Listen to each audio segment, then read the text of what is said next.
मजबूत ओपनिंग के बाद गिरावट के साथ बंद हुआ शेयर बाजार। सेंसेक्स 217 अंक टूटा, निफ्टी 22,460 पर हुआ बंद। कई कंपनियों के शेयर्स को पहुंचा भारी नुकसान। बाजार में गिरावट के सोने के दाम पर पड़ा असर। सोने के भाव में 32 रुपए की गिरावट, 86,027 रुपए प्रति 10 ग्राम सोने की कीमत।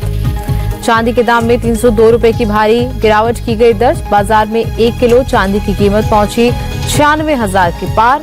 IBGA ने जारी किया फाइनल प्राइस का आंकड़ा।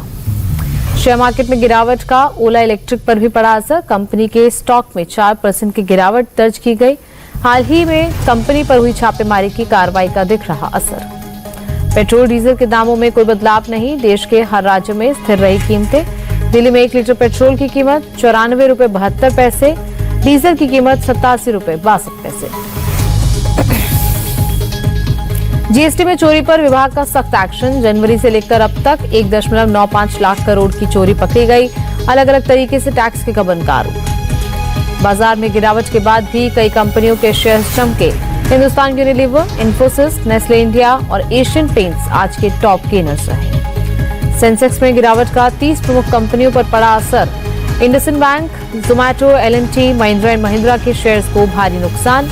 आज के टॉप लूजर्स में गिनती हुई। भारत ने चीन और जापान पर लगाया एंटी डंपिंग शुल्क।